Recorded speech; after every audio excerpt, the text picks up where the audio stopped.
Sa pagkakataong naikakalat ang sex video, nakakaladkad sa labis na kahihiyan ang mga kababaihang tampok sa mga ito. Ilang kwento ng mga biktima rin ng kahalintulad na pang-aabuso ang ilalantad ng XXX ngayon, kasabay ng pagtutok sa mga mambabatas na nagpupursiging paigtingin ng batas na magbibigay proteksyon sa mga inabusong kababaihan.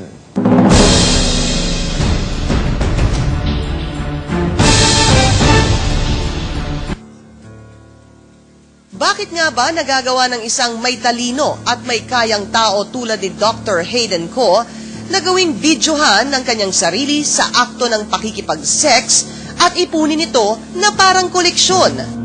Marahil ay matalino naman si Hayden, kaya nga't siya'y naging doktor at may kaya rin naman sila sa buhay.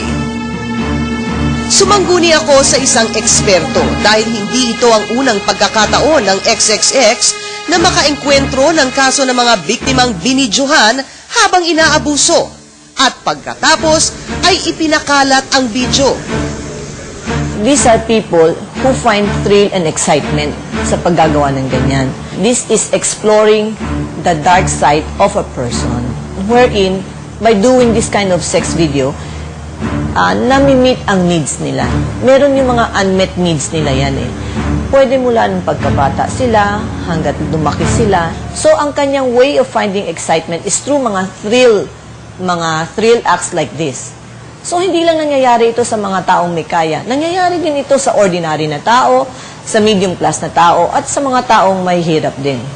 Actually, dapat yung tao mismo, aaminin niya na meron siyang ganong klaseng ugali. At gusto na niya ihinto ito. At dapat, yung taong mismong yun, mag-decide and commit na ibaguhin yung sarili niya. Maaaring may paliwanag ang siyensa hinggil sa mga kasong tulad ng kay Dr. Hayden. Pero para sa mga naging biktima at mga pamilya ng mga biktima na nalagay sa ganitong sirkumstansya, napakahirap tanggapin na nangyari sa kanila. Gaya na lang ng 18 taong gulang na itatago natin sa pangalang Minda.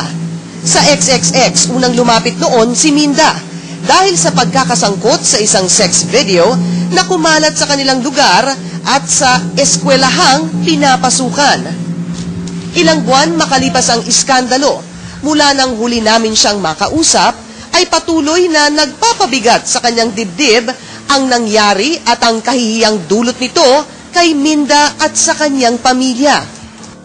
Nagtatago na lang ako dito sa bahay, hindi na po ako lumalabas kasi once na nababas po ko, yung mga mata po talaga ng tao nakatingin po sa akin.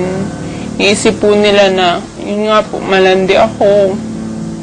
Tapos kagustuhan ko po yung nangyari. Iba-iba po talaga yung opinion nila eh. Kasi nga po iniisip nila, masamang tao na ako. At kahit ano raw pilit ang gawin niya, ay di na raw yata niya mabubura pa sa kanyang alaala ang mapait na sinapit noon. Uwian na po namin noon. Tapos inaya po ako ni ang inuman. Ayoko po sumama kasi hindi ko nga po sila ganun ka-close. Tapos sinatak na lang po yung ID ko. Tapos sabi niya, hindi daw po niya ibibigay yun hanggat hindi daw po ako kasama sa kanila. Nag-inuman na po, tapos mga 2 tagay, hindi ko na po talaga alam yung ginagawa ko nun. Masakit sa akin kasi pinagkatiwalaan ko din po yung mga tao sa paligid ko nun eh. Tapos hindi ko po expected na gano'n yung gagawin nila sa akin. Dahil sa nangyaring iyon, pakiramdam raw ni Minda ay natalupa na siya ng dignidad. Siyempre po, malaking kawalan po. Una yun nga po, yung pagkababae ko nawala. Tapos, yung dignidad ko po, talagang sirang-sira na po talaga ako sa mata ng tao. Feeling po talaga nila na sama-sama ko na po. Kung labis na trauma ang patuloy na nararanasan ni Minda, doble raw ang pasakit na nararamdaman ng ina nito na si Aling Selly. Araw-araw, lahat, kahit saan ako magpunta, halos sa anak kong pinag-uusapan sa labas yan. Hindi ako Ngayon, hindi ako makalakad ng diretso, harap sa kanila. Lagi anak ko, naririnig ko pangalan ng anak ko. Kagustuhan ba ng anak ko nangyari ng ganon? Hindi naman kagustuhan ng anak ko eh. Nagkataon lang, sa anak ko nangyari, hindi sa kanila. May mga anak din sila eh. Gabi-gabi, natutulog ako. Naiisip ko pa rin yan. Kahit na umiiyak ako mag-isa. Ramdam na ramdam ko. Nag-iisang babae lang yan eh. Mahal ko yan. Kaya hindi ako makatulog. Dumagdag pa raw sa hirap na nararanasan ng inang si Selly na wala ang asawa na inaasahan niyang aagapay sa kanya sa mga ganitong pagkakataon. Higit 10 taon na kasi itong nasa ibang bansa at wala ng komunikasyon sa kanila.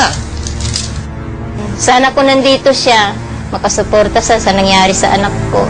Dalawa kami makagabay, magagawa kami ng paraan kung paano namin survive yan ang nangyari kay Pakiramdam ni Minda, habang buhay na raw yatang nakadikit sa kanya ang trauma sa nangyari.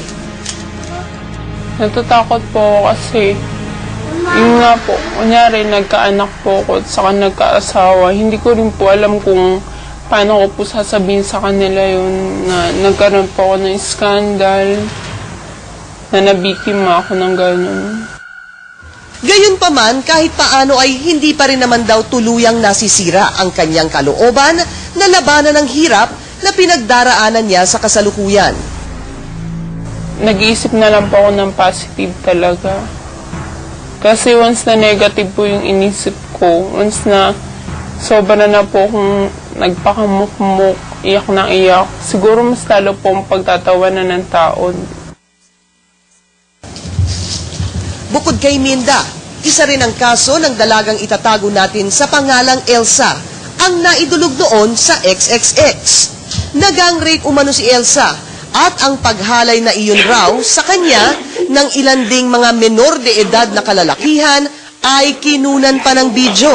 Ang masaklap pa nito, mismo ang ama ni Elsa ang nakakita sa kanyang sex video habang nagkalat ito noon sa bangketa, na aming pinaaksyonan ng XXX sa mga otoridad. Hindi raw matatawaran ang pangambang bumagabag sa kanyang kaloobang magpahanggang ngayon dahil sa kahihiyang hanggang ngayon patuloy na nagdudulot ng sakit sa kanya at sa kanyang pamilya. Ina-approach nila ako pero ngayon yung iba po iniiwasan na ako, tsaka iba na rin po yung tingin sa akin ng mga tao. Dahil sa iskandalo, nag-iba na rin daw ang takbo ng buhay ni Elsa. Makapunta sa isang place na kasama yung mga kaibigan ko, pamilya ko, hindi ko na po masyadong nagagawa ngayon. Mahirap po. Kasi alam ko na ako yung pinag-uusapan, siya ang pangit po sa pakiramdam kapag yung pakiramdam na pinag-uusapan ka, saka alam mo na hindi maganda yung pinag-uusapan nila na tungkol sa'yo. Hindi tiyak ni Elsa kung kailan tuluyang maghihilom ang sugat na idinulot ng eskandalong sumira raw ng malaki sa kanyang buhay. Pero sa kabila raw nito'y positibo siya na darating ang panahon na babalik sa normal ang takbo ng kanyang buhay. Kahit na ganun yung nangyari sa akin, hindi pa rin po ako nawawala ng pag-asa.